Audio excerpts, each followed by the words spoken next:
Hello guys, তো রথের মেলা শেষ করে বাড়ি চলে এসেছি, প্লাস স্নান করে রুমে চলে এসেছি। তো এখন তোমাদের সঙ্গে দেখাবো রথের মেলায় ঠিক কী কী কিনলাম। যদিও বা আমি অনেক কিছু কিনিনি, এই যে দেখো এই কটা।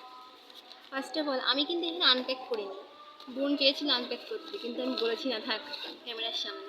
তো দেখো এই যে ভাইরাল ক্লিপ, আমি বাদে সবারই এতদিন কেনা হয়ে গেছে, শুধু আমারই কেনা হয়নি। তো এই যে আমিও কিনলাম, একটু খোপা করে দেবো। অনেক দিনের শখ ছিল এটা কেনার। এটা কেমন হয়েছে জানাবে। আর এই যে এইটা আমার মা পছন্দ করে দিয়েছে, কিনে দিয়েছে সবগুলোই মা, টাকা তার।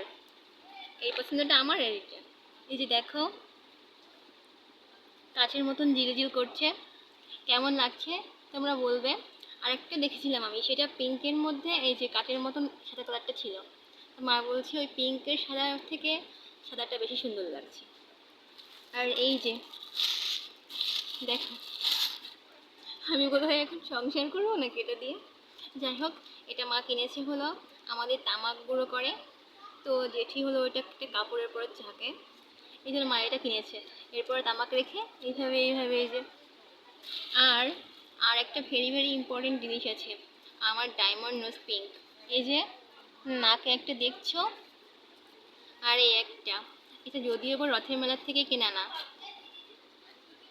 এই যে এটা কিন্তু রথের মেলার থেকে কেনা না, আমার নোজ পিনটা অনেকদিন ধরে হারিয়ে গিয়েছিল। আমি সব 5 টাকার ডায়মন্ড ইউজ করি, তো নষ্ট হয়ে গিয়েছিল, কিনবো করে আর কেনা হয়নি।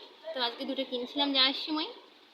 তো ভিডিওটা এই পর্যন্তই। আমার জিনিসগুলো তোমাদের কেমন লেগেছে কমেন্টে জানাবে, আর তোমরা কে কে কী কিনেছো রথের মেলা থেকে আমাকে বলবে। জয় জগন্নাথ।